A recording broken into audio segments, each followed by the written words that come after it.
I like big butts and I cannot lie. You other brothers can't deny. When a girl walks in with an itty bitty waist and a round thing in your face, you get sprung. Hello and welcome to the next episode of Matt and Todd Go to the Movies. The podcast where Matt and Todd go see a movie at our not-so-local Regal Cinema Theater, and then we talk about it in the parking structure afterwards. Should you see it? Should you not see it? We saw this movie at the Laurel Regal Cinema due to timeness of movies and not wanting it to be a super late night. I am Todd Domer. And I'm Matt Malloy, and you're going to have to explain a little bit about this intro song today, Todd, because I'm not seeing the connection. There's really not. There was a scene in this movie where people were kind of dance fighting, and I was convinced a song like that was going to start playing because it just felt like such a weird, cheeky kind of fight scene and stuff like that, and it didn't. And so the rest of the movie, I had that kind of song for some reason stuck in my mind because I was like, that would have been more funny, I think, if you had played this song during the fight scene. I don't know. I can't explain how my mind works sometimes. It just is. It's all good. We'll go with it. So we did see a movie tonight. It was called The King's Man. The King's Man. Yes. This is another in the line of Kingsman movies. I think there's two other or three. This is the third. This is the third. Yes. Okay. Based off of a comic book. Gotcha. The Secret Service. Yes. Yes. That's the comic book. Yes. All right. So this one is a bit of a prequel. It's sort of about the founding of the Kingsman Agency. If you're a big fan of the other films, you'll know what I'm talking about. But we'll get into all that in a minute. First, we have to go through the short list of famous people that are in this movie. Yeah. Ralph Fiennes is in this movie. That's correct pronunciation, right? Fiennes? It's something. Something. It's something. Yeah, he's in it. He's the main dude, the main Kingsman, I guess. And Stanley Tucci's in this as well. That is true. For about 35 seconds. Yeah, really just kind of thrown in there like. Yeah, oh, there he is. And that's the end of the list for me. Sorry, I'm looking for. Okay, here we go. The guy's pretty well known. I'm just trying to figure out. I don't know how to pronounce his name. I thought maybe by looking at it, it would help me. It doesn't. Oh, okay. Follow your heart then. So, Gemma Arterton, he's the black guy, the African from Gladiator. He's been in Amistad. Like he's been in Guardians of the Galaxy. I would say he's a pretty famous guy. Actor. I just don't know how to pronounce his name, and I'm sorry if he is listening to this. I apologize. Yeah, but I wanted to at least shout you out because I think you're pretty famous, even though I'm not sure if anyone knows how to pronounce your name. Well, we should work on that. Yes. And Todd will give you $5 if you complain to us directly. Maybe. I don't know. $5 is a lot. Okay, you will, Todd. You will. All right. Also, the guy he's in Game of Thrones. He was like the Lannister father. He's been in a whole bunch of stuff. He played Charles Dance is his name. Okay. What character was he in this movie? Kitchener, the general guy. Oh, yes. Okay. And then the guy who plays Rasputin, Rhys Ifans. He's also been in a whole bunch of stuff. He was in Spider-Man, the Amazing Spider-Man. Oh, he was. I think he was the Lizard in the Amazing Spider-Man. Reprised his role for. Oh, okay. For No Way Home. So we just saw him. So. Great. But that's that. I'm gonna go ahead and say that's it. Yeah. The woman Polly has been in a whole bunch of stuff too, but I don't know if I would say she's famous, honestly. Gemma. don't know, Gemma yeah. something. So All right, so we'll stick with that. What is this movie about? Well, like I said, this is a prequel movie. It is about the founding of the Kingsman Agency. The Kingsman Agency is like this organization that shapes history from behind the scenes. You know, your typical secret. like secret organization, but is not government affiliated. Right. Like it just is a secret service kind of thing. Right. So think spies, think gadgets, think all that stuff. Yeah. Think Bond without MI6 or Right. Tom Cruise without IMF. Yeah. Impossible Mission Force. Right. Yeah, so this is about how the agency was founded. It's not really about the agency itself. You don't really get any Kingsman Agency stuff until the very end of the movie. But you do get a story of a family, really a father-son duo, and the evolution of the main character and how he deals with the loss of his wife and how he raises his son in her absence, trying to protect his son from all the things, and then how eventually his son goes off to war and what happens from there. So that's the main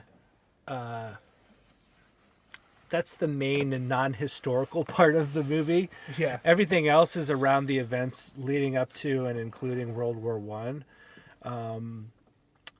like true life events. So you've got historical characters in this movie, like the three cousins, the Kaiser, whoever he is, Yeah. the German leader, the Russian leader, and the English king. Are the main players, and they're apparently cousins. So I think that's true to life. But you've also got the American president, Woodrow Wilson. You've got Rasputin. You've got Lenin. You've got the assassination of Archduke Ferdinand. Yes, right. Yeah. That takes place in the movie. So you've got all these historical things. You've got some World War One fighting.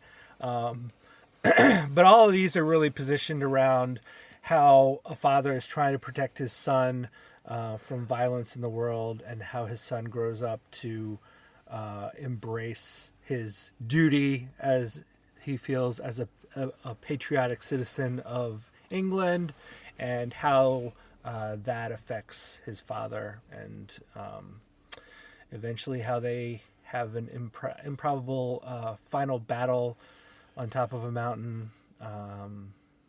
That's sort of the paint by numbers part of all these movies. There's an improbable final battle in an exotic location. Kingsman movies I'm talking about. In a lot of movies. Well, sure, but Kingsman movies, I think they have often taken it to another level when it comes to the final battle scene. That is true, yeah. So that's your basic plot summary that I'm going to go with. Todd, It's a fair summary. your thoughts on The King's Man. So, I have to first admit that it's kind of even a fluke that we even saw this movie, because it kind of flew under the radar and it got buried under a whole bunch of stuff. And really peeking behind the scenes of the podcast here, the only reason we saw this movie is because there's like really nothing else out to see right now. Like the movies are definitely drying up. There was no new release this week of movies, which is kind of crazy, but that's very rare. Very rare. I think it's just a lot of movies pulled back. A lot of movie studios pulled back with the influx of COVID. But now that's starting to go down a little bit, I think. So, I don't know. We'll see what the next couple of weeks have to... But, I mean, I did want to see this movie because I am a fan of the first two Kingsman movies. I enjoyed them. I thought they were very... they had a style, in my opinion, that was all their own. And this kind of like weird, hyper gruesome, like gory events, but done super stylistically. Like it's almost kind of hard to put into words like how I view the first two Kingsman movies. And as I said to you while we were leaving the theater, I was convinced that this movie was not directed by the guy who did the first two while we were watching this movie, because it just felt different than the other two. In the sense that, like, it wasn't as stylistic, in my opinion, and it pulled back on kind of, like, the kind of more gruesome fighting that you're used to for a Matthew Vaughn movie. And but he did direct it. So where does that lead us, and that's how I feel about this movie. I didn't hate this movie, but I thought this movie had a lot going on. Like, it had a very full story it was trying to tell, as far as like trying to wrap all these historical political events into one kind of big story of somewhat of a secret organization that may be behind these big historical events, and but also trying to kind of couple that with this story of a father and son, and a father who's seen too much war, and he doesn't want to experience war anymore. Certainly doesn't want his son to experience war. So it was kind of, I almost felt like there's two different movies. There's this kind of stylistic historical events thing going where, like, we're seeing all these historical events, and Matthew Vaughn's telling the story, and it's kind of stylistic and kind of interesting. And then there's this more grounded father-son story, and they kept swapping between the two.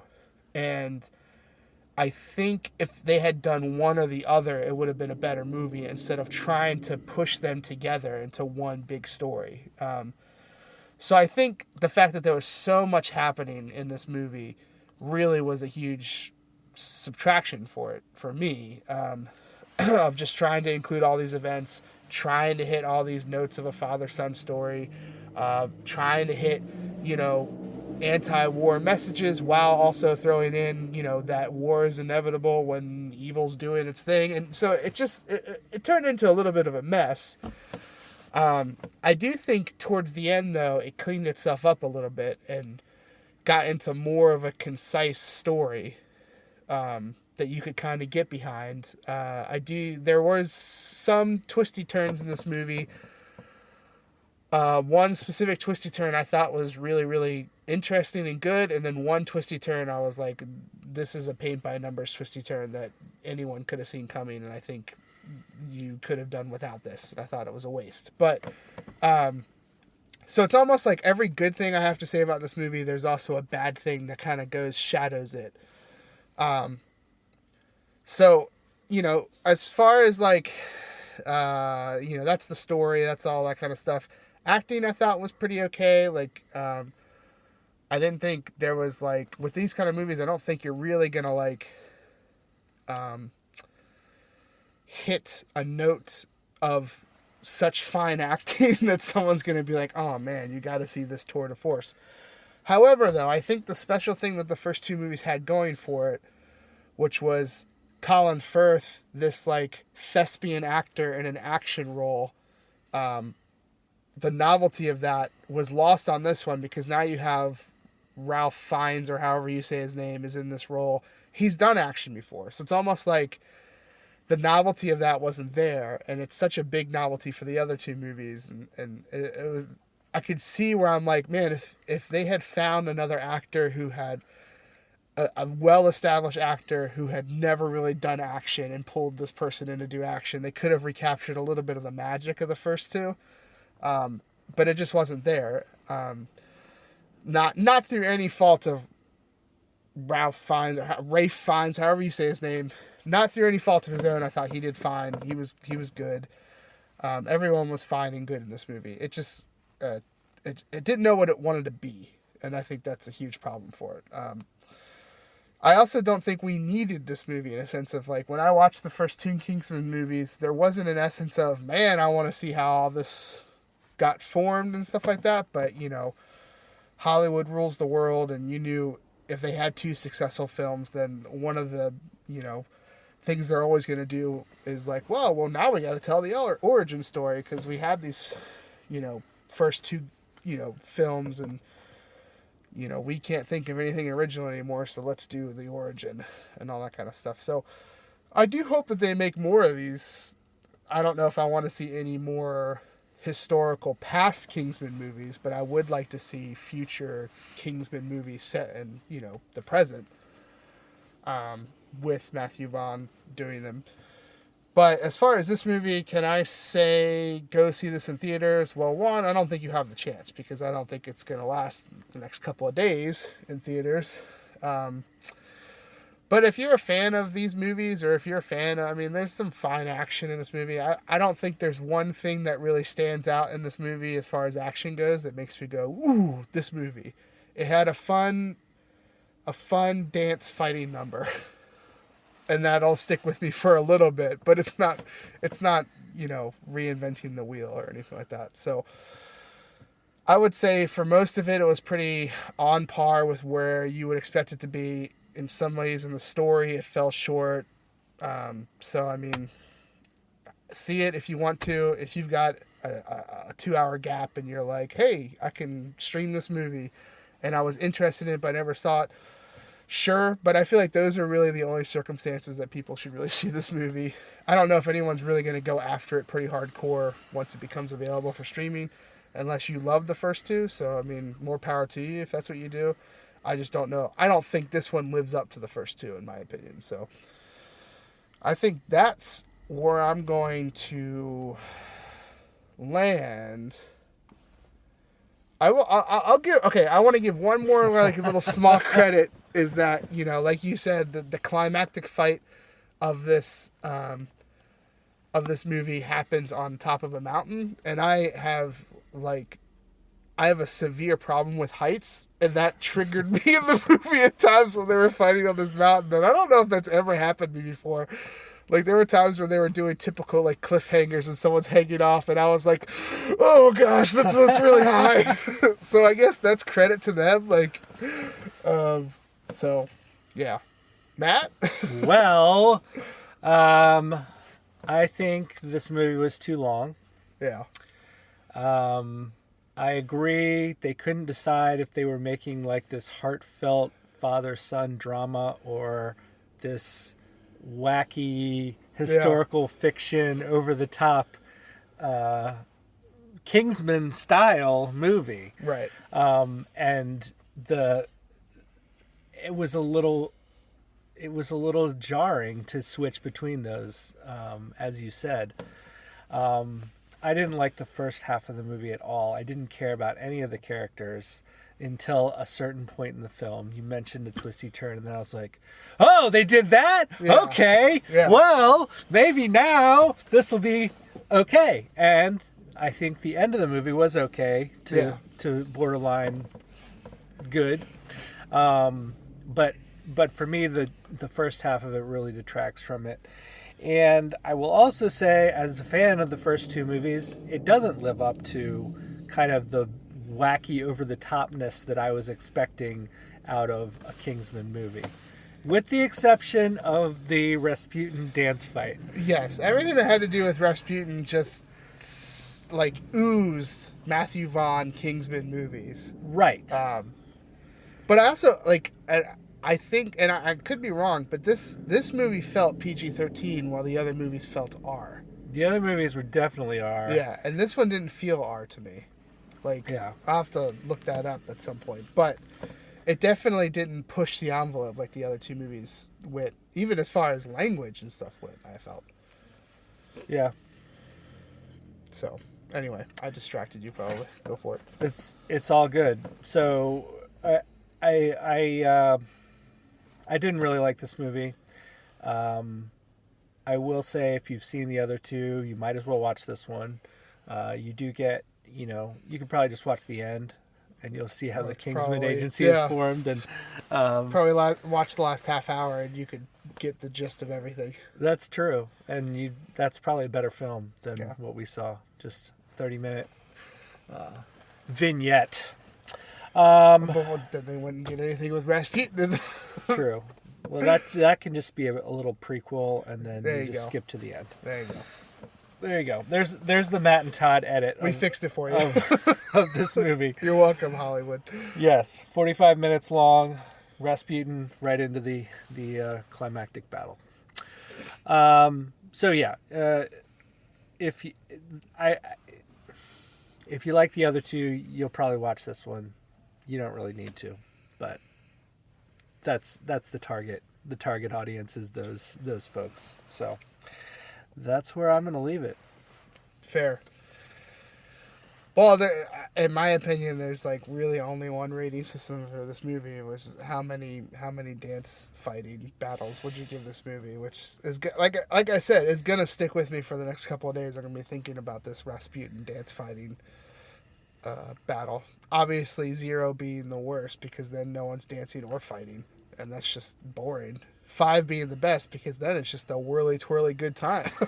So, Matt, and we should all have whirly twirly good times. whirly twirly good times is why we're all here on this earth.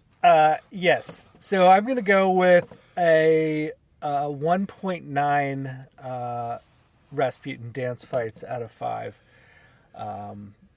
This was a below average movie. The ending was fine to good, as I mentioned, but the beginning was just kind of a mess, and until they clarified their goals, it was not a good movie at all. So I'm going to go with 1.9 and don't watch this movie. We're not too far off. I think I'm at like a 2.3. And I will say that the middle twisty turn that we've referenced already, I thought was pretty good. I really didn't see it coming, and once that twisty turn happened, it clarified who the movie was about. And I think that was one of the biggest problems, that for the first half you didn't know who the movie was about. And that's I mean, honestly, as much as that's like by clarifying that, it's almost like a huge knock against the writer of the movie, which I guess it should be. But once everything became kind of concise, things got a lot better.